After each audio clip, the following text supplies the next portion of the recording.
Good evening. This is Sleep Chamber, the podcast that doesn't really want you to do anything. You don't have to listen. You can if you want.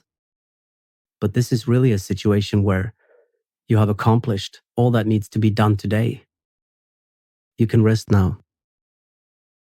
You can let go.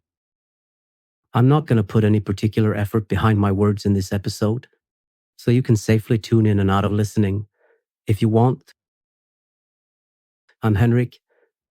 I'm going to talk to you for about an hour. So this podcast doesn't offer much in terms of structure. It's meant to listen to as a form of background noise as you try to escape your own mind. But with that said, you can do what you want with it. Use this podcast either way you see fit. It is what it is.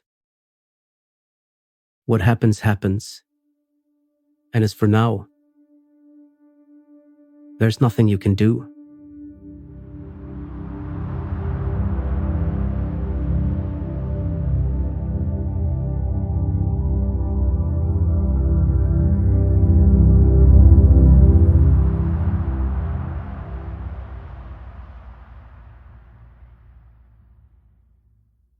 The streets covered with rain. It was one of those nights that followed that one night.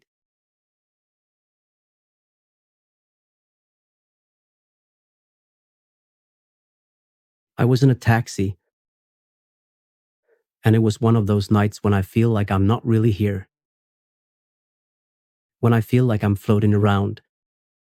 When I feel like I'm not really a part of the world around me. When I feel like I'm just a ghost. Just a spirit. Just a dream. I looked out the window and I saw the rain. I saw the rain and I thought about life. Thought about how life is just a series of moments. Moments that come and go. Moments that we can never get back. And in those moments, we are alive. In those moments, we are real.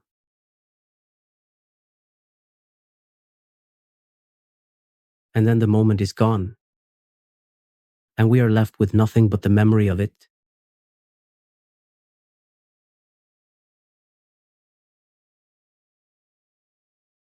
My thoughts were interrupted by the taxi driver. He asked me where I was going. I told him I didn't know. I just wanted to drive. I just wanted to feel the wind in my hair and the rain on my face. I wanted to feel alive. But the taxi driver pointed out that we were, in fact, in the inside of the car. Therefore, I couldn't possibly feel the wind in my hair and the rain on my face. He was right. But even though I couldn't feel the wind and the rain, I still felt alive. Because in that moment, I was real.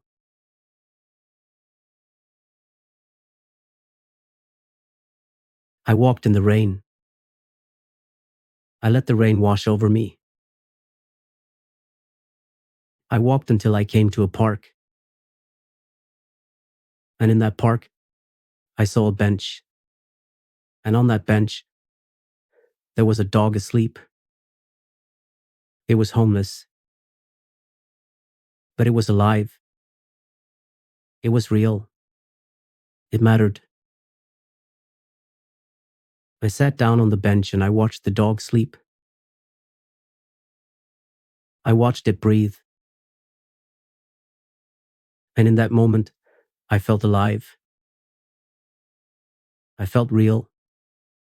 I mattered. And I knew that even though the moment would soon be gone, the memory of it would stay with me forever. It was one of those moments that I'll never forget. I was sitting in my car, waiting for a friend, and I heard the bells begin to ring. Kenny, the janitor, was ringing the bells.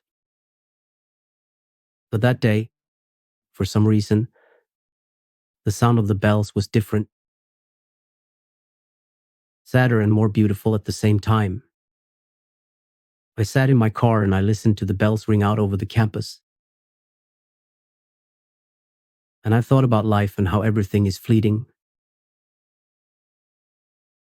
how everything is just a moment that comes and goes, and how we are alive in those moments.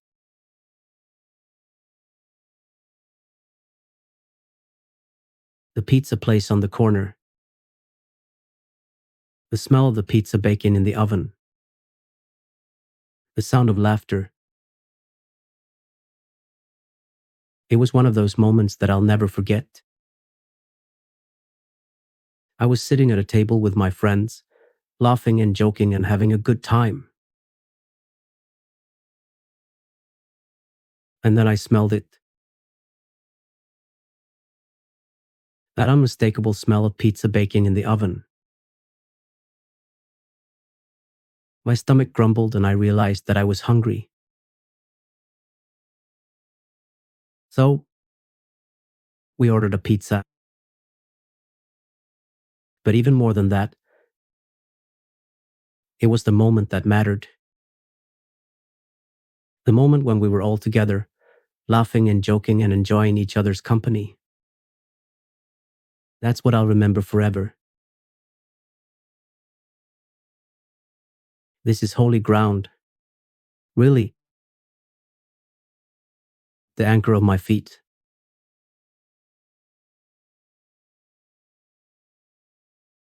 Love for life. Love for the world. And I knew in that moment that everything was going to be all right. Because we were alive, we were real, we mattered.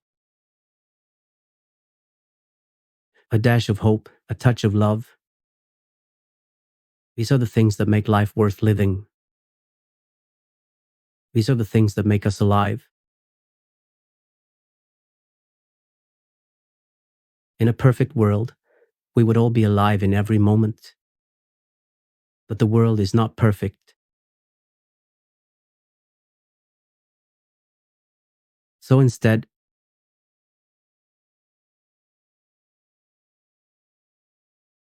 the moments that make us feel alive. And when we find those moments, we have to hold on to them. Hold on to them tight. Because they are precious and they are few and they will soon be gone. I could tell you about a million moments like these. Moments that have stuck with me long after they've passed. Moments that have made me who I am today. But in the end, it all comes down to this. Life is just a series of moments. And in those moments, we are alive.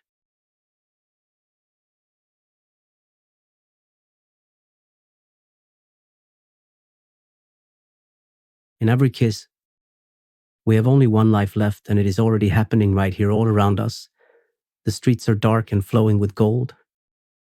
The rain is falling and the colors are changing. What we once thought was a desert of darkness turns out to be an oasis, one that can offer us what our hearts have been yearning for all along, the promise of a better tomorrow.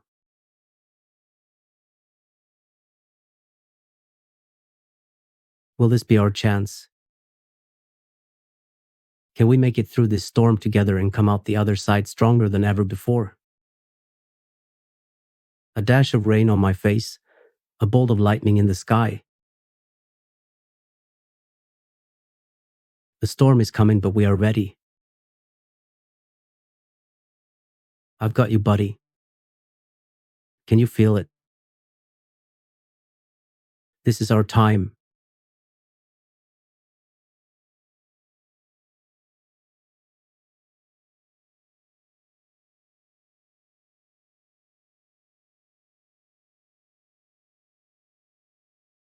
I do what I feel.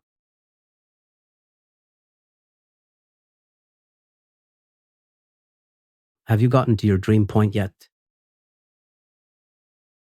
The place where matter loses its grip on you, from where you can dive deeply into the sea of your own soul and consciousness. You might ask yourself, what am I doing here? Why is this happening to me?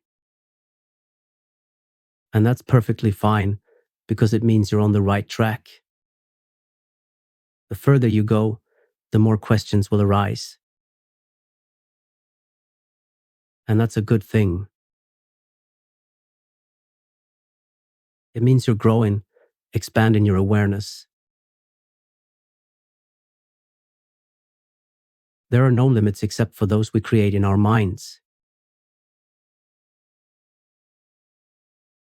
That feeling when all the pieces come together and everything makes perfect sense. That's how I feel right now.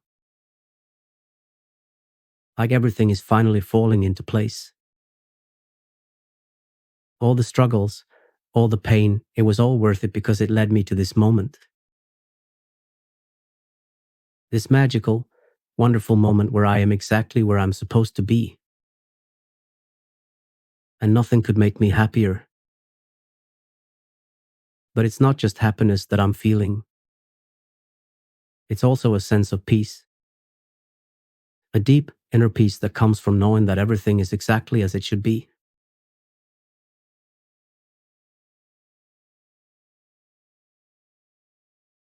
So whatever you're going through right now, whatever challenges you may be facing, just know that they are all part of your journey.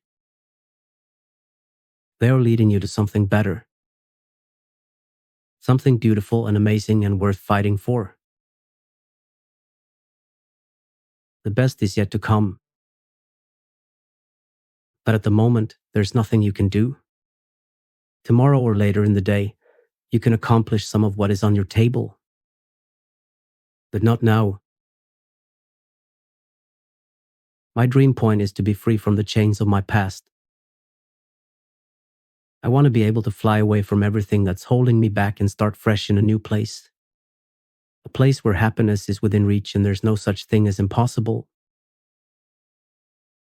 So for now, I'm going to live this dream by taking it 1 second at a time.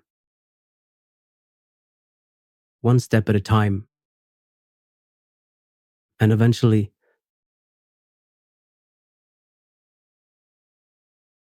why not live in those dreams now?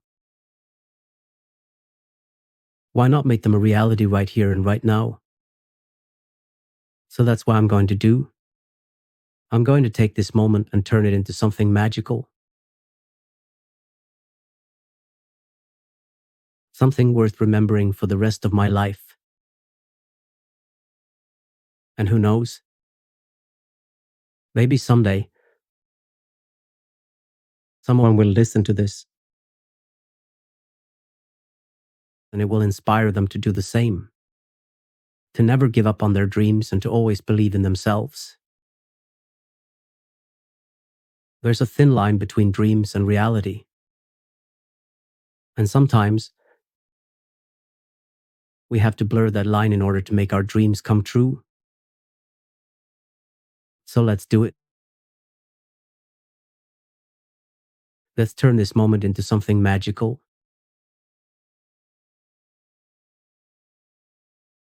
I woke up to the sound of raindrops hitting the window pane. It was as if the storm outside was mirroring the storms inside my head, and for once, I found comfort in that thought. I got out of bed and walked to the window, watching as the rain fell down from the gray sky. People were hurrying around on the street below, trying to stay dry but failing miserably, and yet despite all that chaos, there was something strangely beautiful about it all. Eventually, I tore myself away from the window and got ready for the day. I had a lot of things to do, but for some reason, I didn't feel rushed or stressed. It was as if I knew that everything was going to work out somehow. And sure enough, throughout the course of the day, things did start falling into place. One by one, all my worries and fears began dissipating until there was nothing left but peace and calm. By the time night fell, I felt like a new person altogether. As I crawled into bed that night, I couldn't help but smile at how perfect everything had turned out. And in that moment, I realized that sometimes it takes a storm to remind us of what's truly important in life, not material possessions or worldly success, but our own happiness and well-being.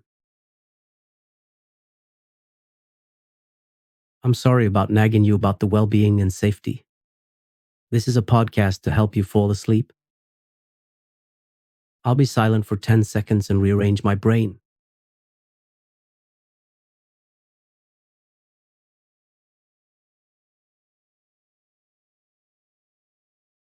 At one time, when I was around 15 years old, I became very interested in learning how to be an actor. I'd always been fascinated by movies, but I never thought of them as a career option until one day when I saw an interview with Dustin Hoffman. He was talking about his craft and what it meant to him, and something clicked inside me. For the first time, I realized that acting wasn't just about pretending to be someone else. It was about using your own life experiences and emotions to create a character that people could believe in.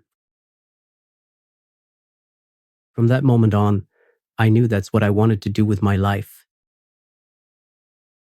I started taking acting classes and doing a lot of research on the subject, watched interviews with actors and directors, and took notice of how they approached their work. Over time, I developed my own methods and techniques based on what I had learned, and although I'm still learning new things all the time, I feel like I've come a long way in developing my skills as an actor. But I still suck at it. You can laugh if you want, but it's true. I'm not the best actor in the world, by any stretch of the imagination. In fact, I'm probably one of the worst actors out there. But that doesn't mean I don't enjoy doing it. On the contrary, acting is one of my favorite things to do. It's just that every time I watch myself on screen or hear myself on tape, I can't help but cringe at how bad I am. But even though I know I'll never be a great actor, that doesn't stop me from trying. Acting isn't about winning awards or being adored by millions. It's about telling stories and bringing characters to life. It's about entertaining people and making them forget their troubles for a little while. And as long as there are people out there who appreciate what I do, no matter how terrible I might be, then I'll keep doing it. Either that, or I'm going to start a podcast that helps people fall asleep.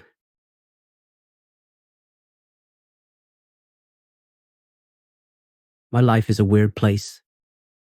It's full of strange people and even stranger things.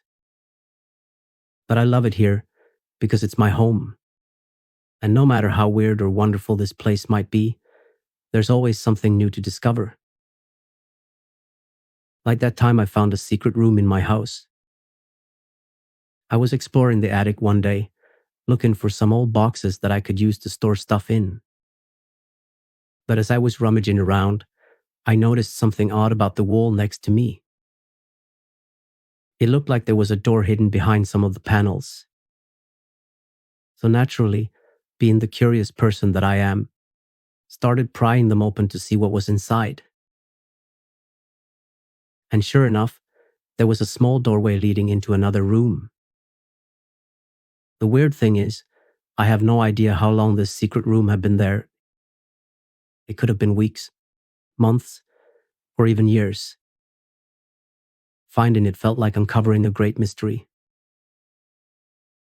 I always wonder what other secrets this place might hold. Maybe one day might find out the secrets of being me, but until then, I'll just keep exploring and enjoying the ride.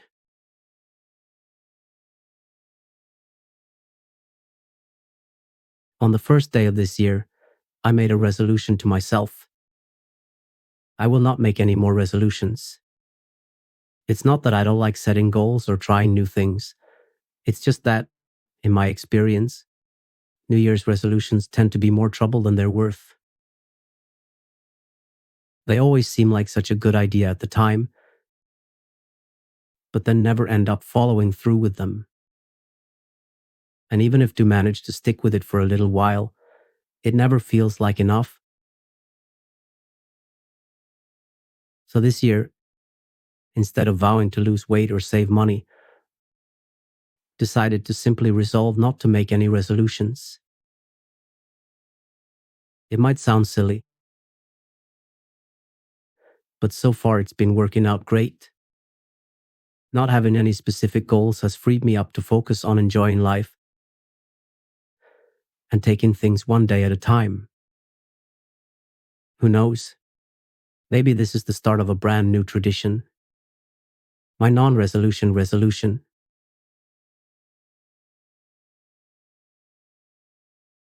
Have you gotten to your dream point yet? In the soft, bewildering velvet of the night, I take a step towards my dreams and never look back. I am the wanderer who has seen every tree, every creature that lurks within. And in my dreams, I have climbed to the top of the tallest mountain and looked out upon the vastness below, an ocean of possibility waiting to be explored. I have flown on wings of pure imagination, higher and faster than any bird or plane. I laugh with joyous abandon at all those who told me it was impossible. Trees become my friends as I swing from their branches, and the sun caresses my skin with warmth as I lay in its rays. I have been to places no one has ever been before, and seen things that no one has ever seen. And in those moments, I felt more alive than I ever thought possible.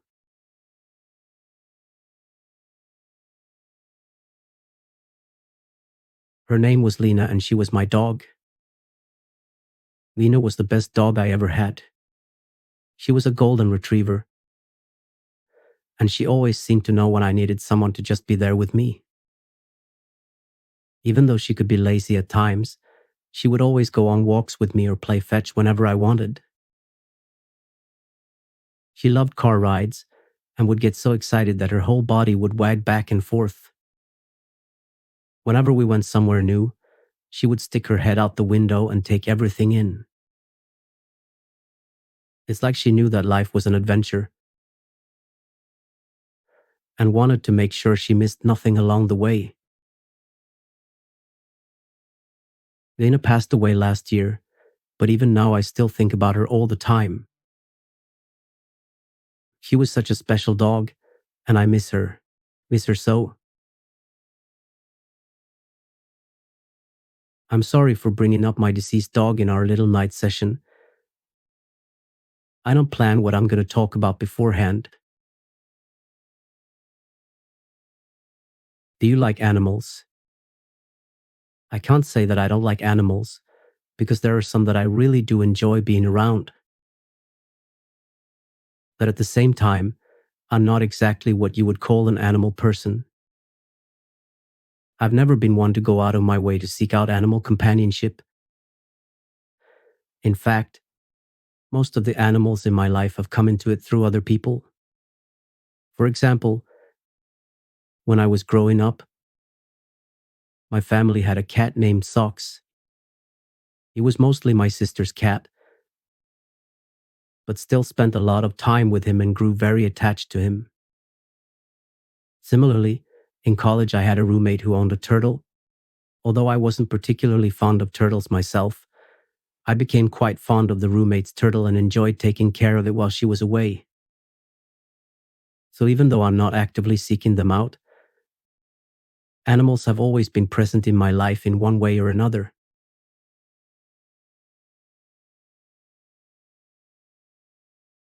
Do you think humans will ever reach Mars? It's definitely possible. With all the advances we've made in technology over the past few decades, anything seems possible these days. Who knows? Maybe within our lifetime we'll see humans walking on Mars. I think it would be really interesting. It would be a whole new experience.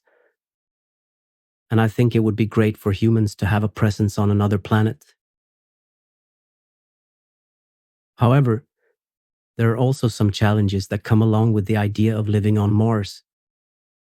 For example, how would we deal with the lack of air and water? There are definitely some small hurdles to overcome, but I think it's definitely possible that humans could one day call Mars home.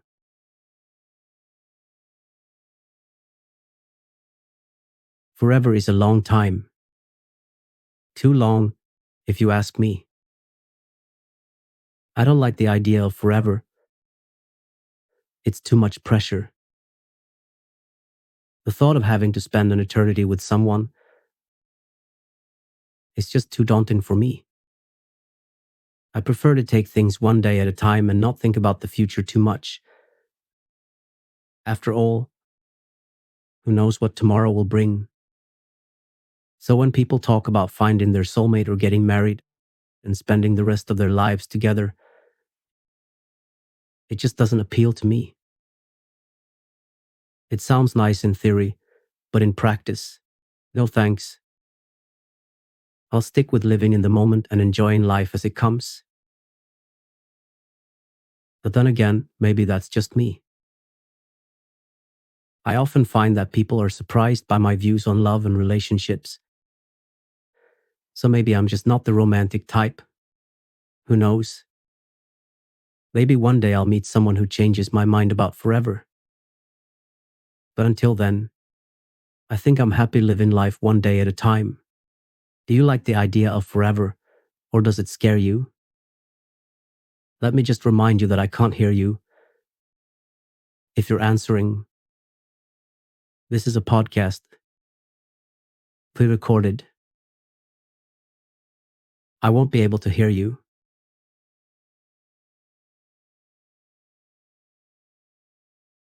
Do people ever really change? That's a complicated question. People can definitely change in some ways, but whether or not they actually do is another story. For example, someone might say that they want to quit smoking, but then never follow through with it. Or someone might claim to have changed their ways after spending time in jail, but then end up right back where they started. So it's hard to know for sure if people can truly change or not. I think the answer partly depends on the person and what kinds of changes they're trying to make. If somebody is trying to break a bad habit like smoking cigarettes, it might be easier for them to actually stick with it this time because they've made a conscious decision to do so.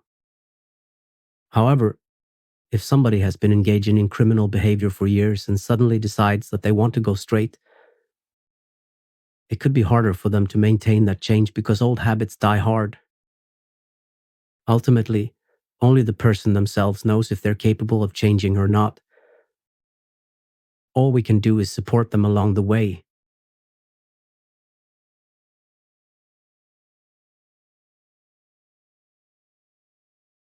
Now I'm going to tell you something else. You should not be afraid to ask questions, because that is the only way you're going to get answers. And if you don't get answers, then you're never going to learn anything new. This world is full of mystery, and the only way to uncover its secrets is to ask questions. I don't mean to be bossy or anything, but just remember that the next time you're curious about something, go out and ask questions. My dad always used to say that the only stupid question is the one that isn't asked. So ask away. Again, I should remind you that this is a pre-recorded message, and I am not actually here to answer your questions.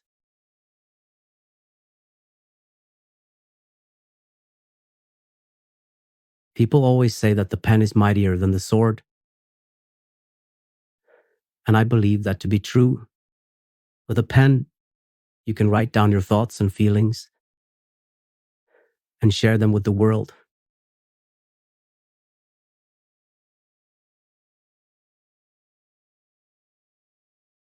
Whatever you choose to do with it, remember that a pen is a powerful tool, so never underestimate its power. Pencils are also pretty cool, but that's a story for another time. Or maybe it's a story for now. I don't have any plans anyway. This is the story of the pencil that could talk.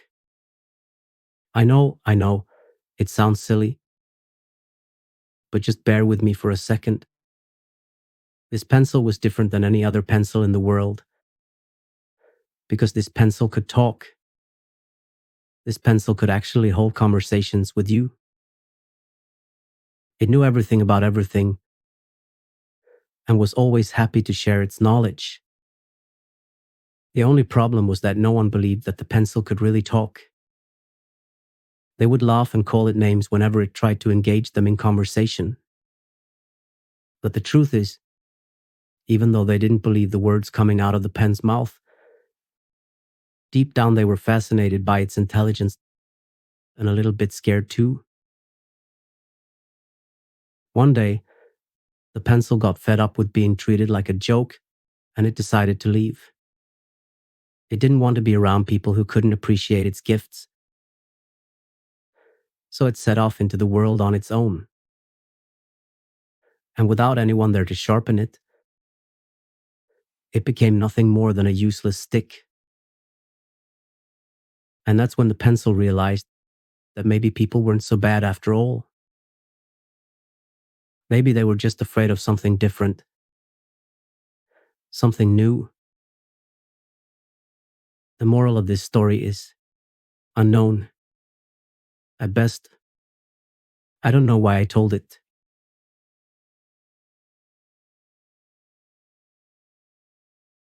Here's another story. The tale of the sarcastic horse. Once upon a time, there was a horse who was always making sarcastic comments. No matter what anyone said, the horse would find a way to say something that would make them look foolish. The other animals in the forest tolerated the horse's behavior because they knew that deep down, he didn't really mean any harm.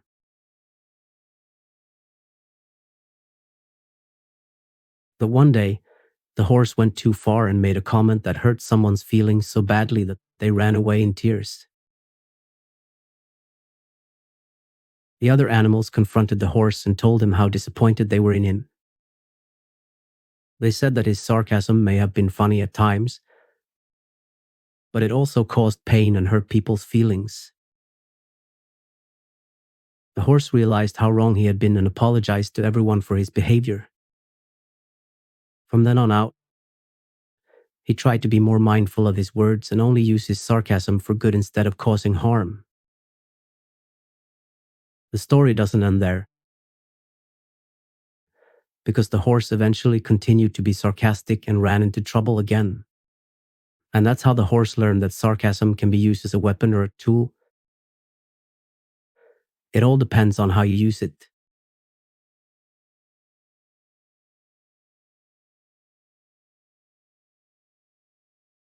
Do you want to hear another story? Here is the saga of the blue frog who couldn't apologize. Once upon a time, there was a blue frog who did something very wrong. He knew that he had made a mistake and needed to apologize. But for some reason, the words just wouldn't come out of his mouth. No matter how hard he tried, he just couldn't say "I'm sorry." The blue frog felt terrible about what he had done and wanted to make things right. But without being able to apologize, it seemed like an impossible task. He thought about giving up and never speak again so that people would forget about his mistake. but eventually realized that wasn't fair to anyone involved. So instead, he decided to write down an apology letter and hand deliver it to the person he hurt most by his actions. The act of finally apologizing helped the blue frog move on from what happened and learn from his mistake. And ultimately, everyone involved was better off because of it. Of course, this never happened, because frogs can't talk or write and therefore not apologize in any form, maybe in the shape of a croak. Have you reached your dream point yet? The place where shapes and forms starts to move around in your void. No rush. Just asking. I can ask, this is my podcast after all.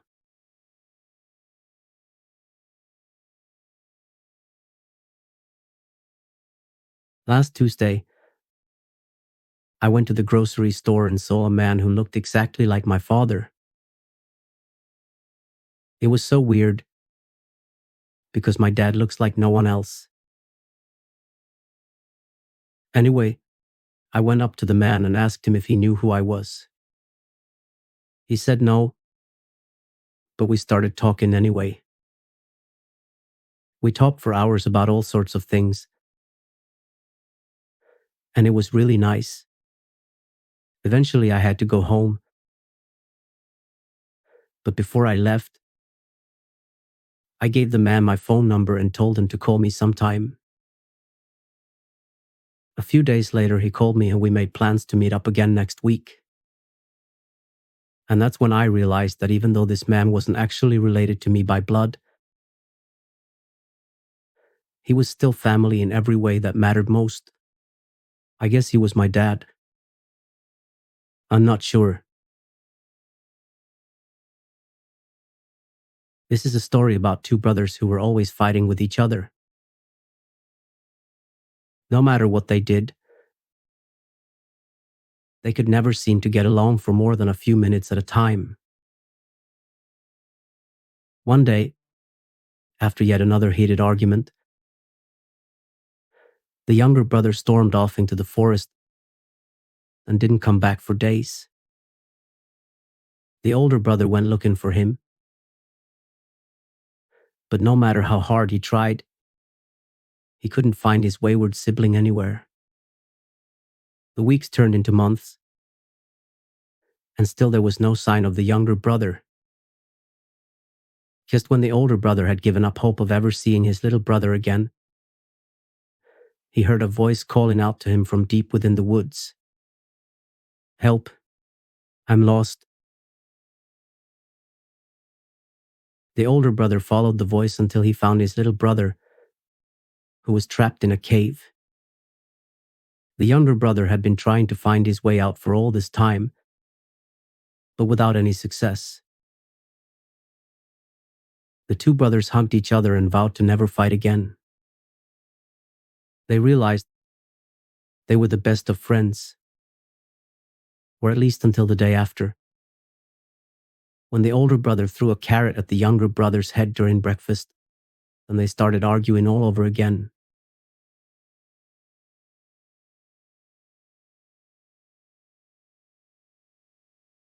So, this podcast doesn't offer much in terms of structure. It's meant to listen to as a form of background noise as you try to escape your own mind. But with that said, you can do what you want with it. Today I had a really good day. I woke up and made myself breakfast. Then I went on a run, and it was really sunny out. After my run, I showered and got ready for the day.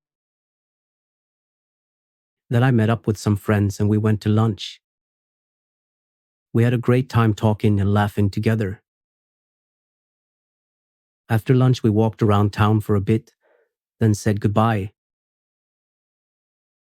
I came home feeling really happy today. But then it started to grow trees in my room. I was so confused. Why would trees start growing in my room? Why would my day be so great, only to end with such a weird event? I don't know, but it was really strange. My mom came home from work and saw the trees, and she was just as confused as I was. We have no idea what caused it, but it was really weird. When I went to bed, I had a hard time falling asleep because I kept thinking about the trees in my room. And also, the tree branches were poking me in the face. It was a really strange day. The next day, I woke up and the trees were gone.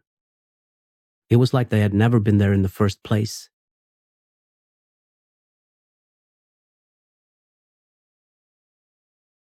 I was relieved, but also confused.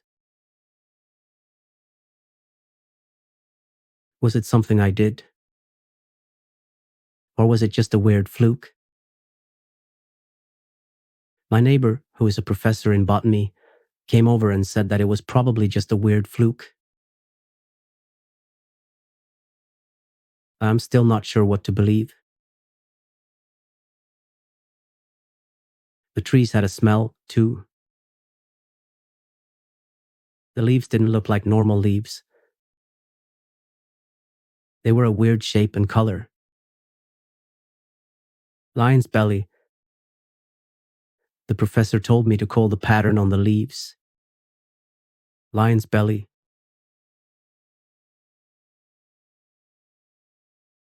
I don't know what that means, but it's a weird name for a leaf pattern. Not like I know a lot of other names for leaf patterns. I suck at botany.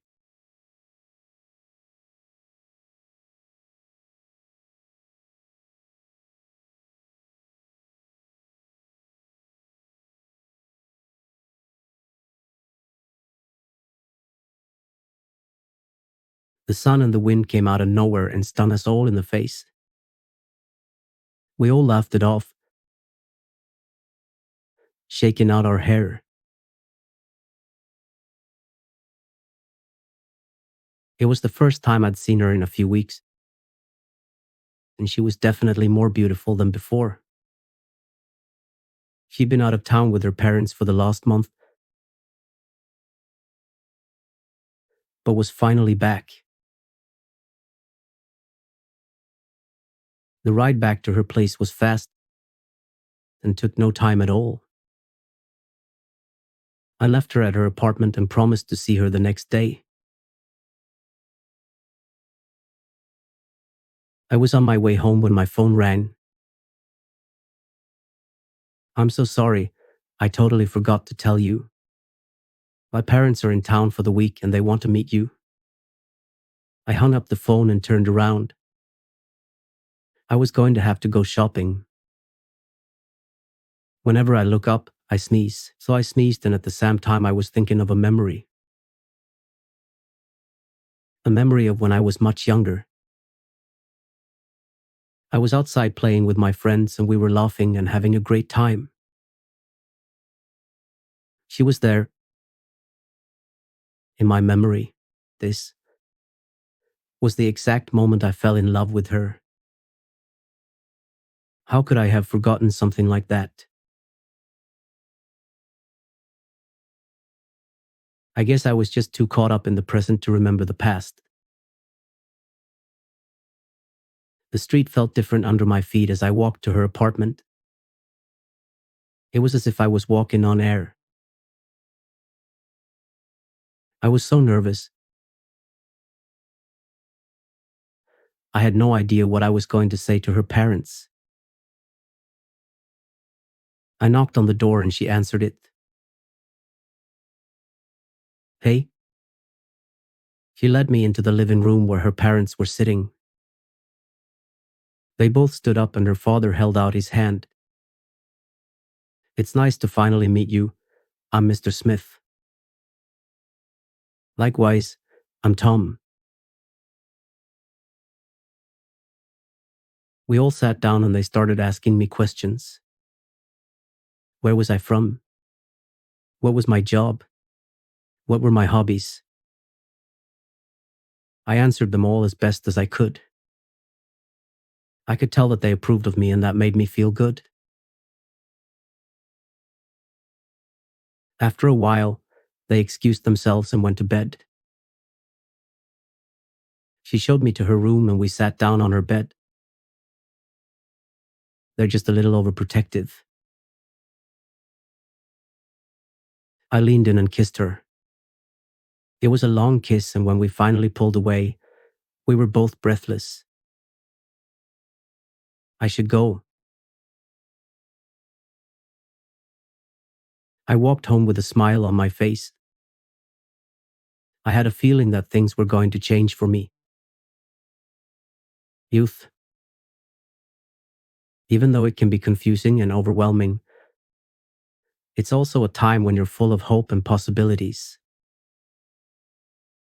I'm glad it's over, and I hate that it is.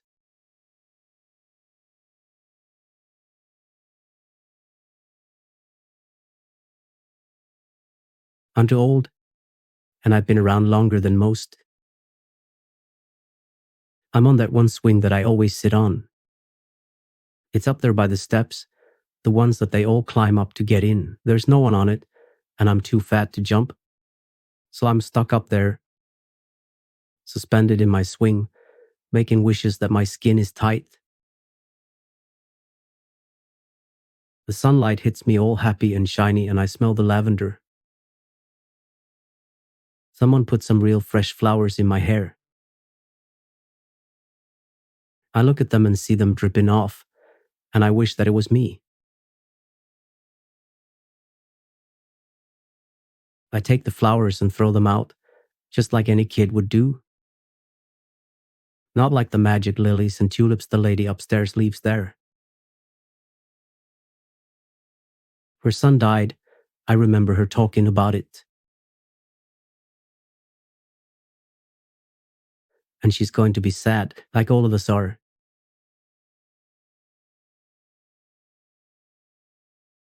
I wish that life was like one of those lilies.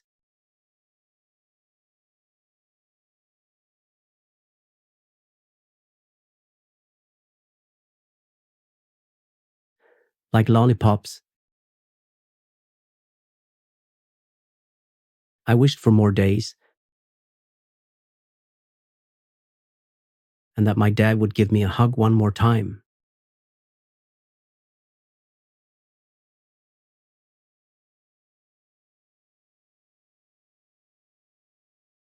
I wished that for a while he'd make us pancakes every morning.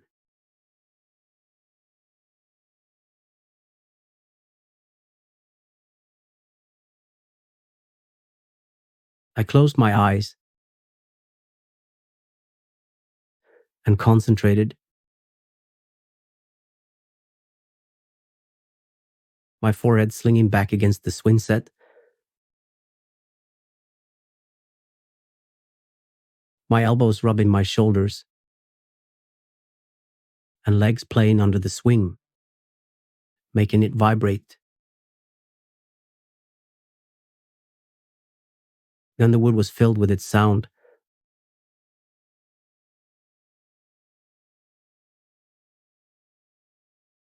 It sounded like popcorn popping,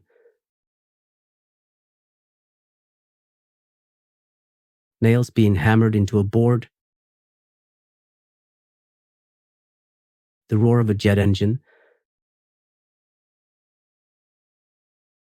a baby crying, a crack of a whip.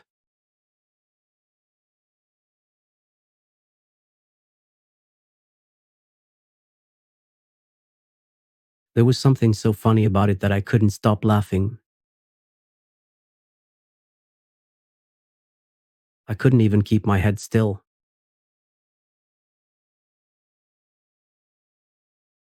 It was quiet, and there was a goofy little smile on my face.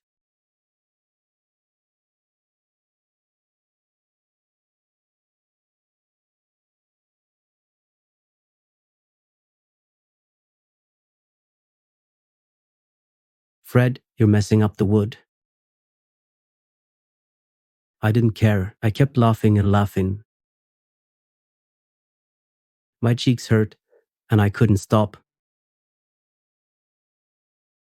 He poked his head out from around the corner, his bangs still in front of his eyes. He put his hands on his hips. What's wrong, Fred? His voice was calm, no malice in it. His eyes were focused on me, and it made me laugh harder. I looked down at him, and he looked so sweet. He pointed up to the front door. I followed his hand and looked up. There was a light. A lady was standing in the window, looking at me. I ran over to the stairs and ran up. She was already unlocking the door. I ran through the house and into her arms. She hugged me tight.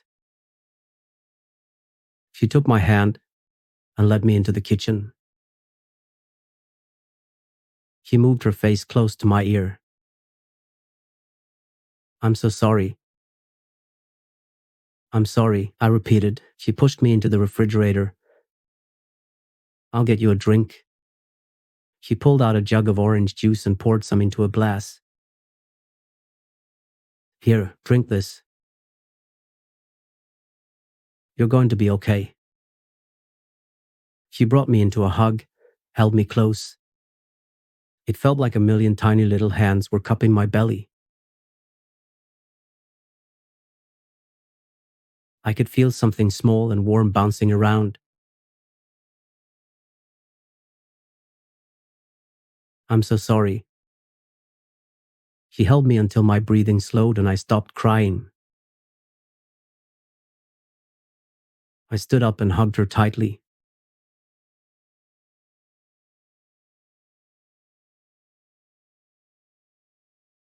I leaned back on my seat and looked at the road.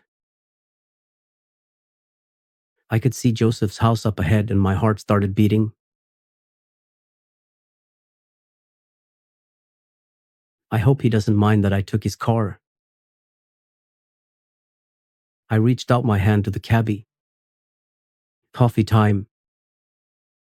See you later, he said and nodded towards my house.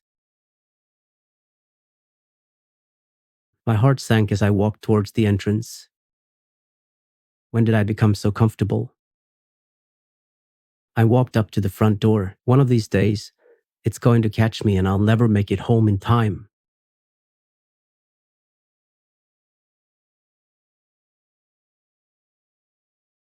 I took out my keys from my bag and slowly opened the door. Sarah was sprawled on the sofa reading a book. She raised her head as I walked in and I could see the happiness radiating out of her. She rose from her seat. Hi, honey.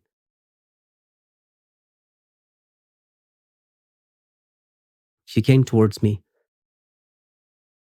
holding out her hands for a hug. I embraced her in an awkward embrace. It was as if we were strangers and were meeting after a gap of 20 years. Every spring the wind changes how I feel.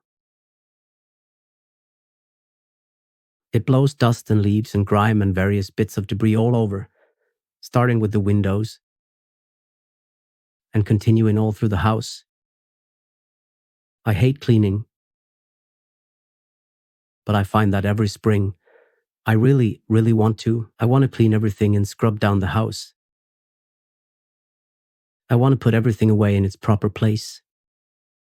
The task, if I can figure it out, is not so much to do the cleaning, but to hang up the pictures and arrange the furniture. What I hate most about cleaning is the time wasting. I hate standing and thinking about what the ideal arrangement of the decorations would be. I hate dragging out more boxes to find what I want. I hate standing around, frustrated and mumbling, why can't I do it? I feel the same frustration over the piles of paperwork on my desk. I wonder how much longer it will be before I put everything away, or how long it will take to get rid of everything.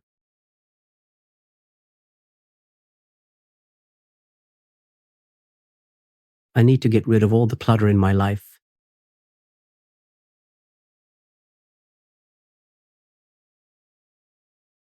He closed his eyes as the ball of light encircled his head and tickled it with tendrils of darkness.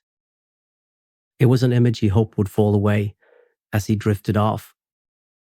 But as he was swept away, the image appeared on his imagination, branded in his mind. He wanted to turn away, to look away, but it was a magic only a truly powerful person could possess. He felt helpless to control it, unable to hold it in his grasp, unable to stop it. The joy of the situation overwhelmed him. He wanted to laugh and cry, the emotions tearing at his heart and filling his mind until he couldn't hold back anymore. The light exploded in his head.